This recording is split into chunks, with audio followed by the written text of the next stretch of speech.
Today I'm going to be showing you how to solve a Rubik's Cube. This first part we will focus on the first layer, right here. Okay, the first thing we have to do is solve the white cross before we can focus on the corners. As you can see, we've already lined up the white and green. See, this is the green centerpiece and the white centerpiece.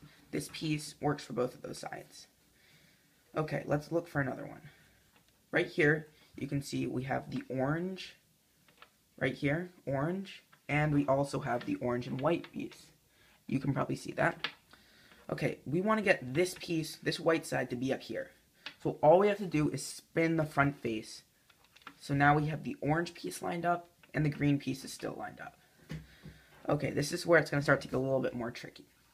As you can see here, this is the right side, and this is the red side. This is the white piece, and this is in the right spot. It's just not orientated correctly. We need to spin this piece around. This piece needs to be this in here. Okay, to do this, what we're going to do is okay, here's our first algorithm. You may want to write these down, or I will include a text document with all the algorithms and what they are used for. Okay, so what this first algorithm, actually before I explain that, let's just look at the different moves. Okay, so if I were to say front, this is the front face. Whichever face is pointing towards you is the front face. It changes on what you're doing on the cube, but let's just keep this. Right now, this is our front face. So if I were to say front, I would just move this. It's just front. If I were to say right, this is our front face, and this is the right face here. I would just move this clockwise. If I were to say left, we would move the left side here. We would also move that clockwise. If I were to say up, that's the top face from where we're pointing. That would be this way, clockwise. Also, I will say, for example, up inverted. In that case, we would do the top side, but this case, we would do it counterclockwise. For example, like this. Or if I were to say right inverted, this is the right side, we would spin this counterclockwise. For front inverted, we would spin the front side counterclockwise. And same goes for the left. We would spin this counterclockwise. Okay, now that we have that sorted out, I can start using some of these algorithms. If you do forget those, just look back into the video, and I will put a text document, as I said before, where you can look and follow along with that, if that's easier for you. Okay, the first thing we're going to do, just move this piece and orientate it correctly, is going to be front inverted, up, left inverted, up inverted. As you can see, we now have the red piece with the white side on it orientated correctly on the cube. These have not moved. These are still in the correct positions. If you had trouble with that, feel free to go back in the video and look over it again. If this is your first time doing it, you will have problems with it. It took me a really long time to figure out, not a long time, but it took me a while to figure out how to do this. But once you get it, you can just do it like that. You don't even have to think about the algorithms. It just is instinct for you. Okay, as you can see, the only cross piece that we have not yet completed is the blue and white side. What you have to do for this is, as you can see, we have the blue and white here, but it needs to be here. So all we're going to do is spin this over here. As you can see, we now have this lined up.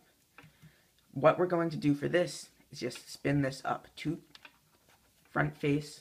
We're going to spin it clockwise twice, and we have solved the blue, the orange, the green, and the red line faces.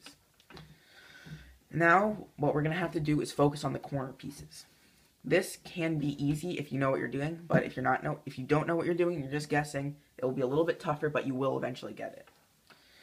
This is the technique I like to use. There are other techniques, but I find this to be the easiest, just for a beginner. There are ways you can do it more quickly for different pieces, but just to keep it simple, we'll be doing it like this.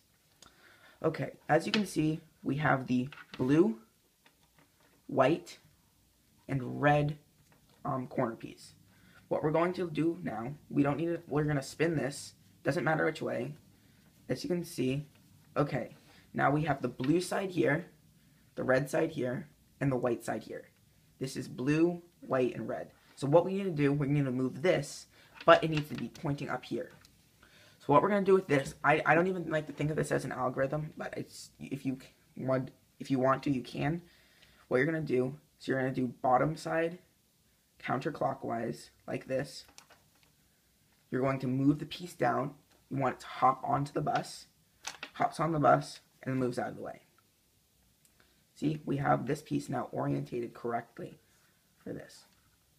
Let's move on to another piece.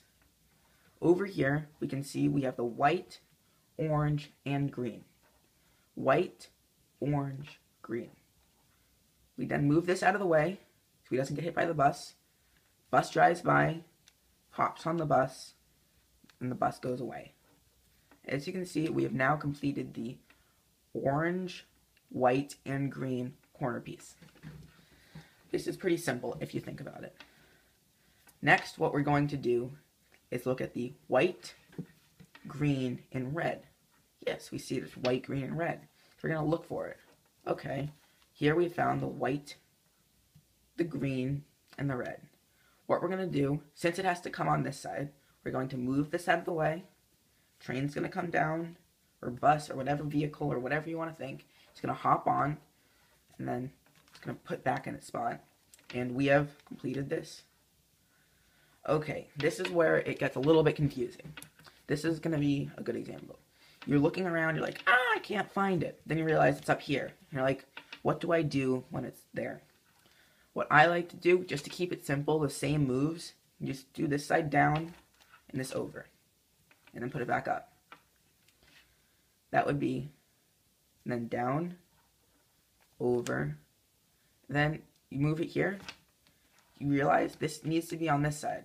So all you have to do for this, what I will do just to keep it simple, I'll just move it over another. Then I move it up, and then I move it over two, like that. There are other ways to do it, but I like to just keep it simple. So I'm just going to do over 1, 2, move the piece down like before, and then he hops on the train. But as you can see, we have solved the white face. Pretty great. The blue side, the blue and white center side piece corresponds with the blue center piece. The orange corresponds with the orange. If you have done this correctly, yours will look like this. If not, you may have different colored corner pieces and center pieces. You may still solve the top, but you have not solved it correctly. You can do it like this, but if you do it like that, you will not be able to solve the rest of the cube correctly. Okay, thanks for watching. Feel free to click this annotation that you'll see on the screen here, and that will take you to the second part of this series. Thank you for watching, and goodbye.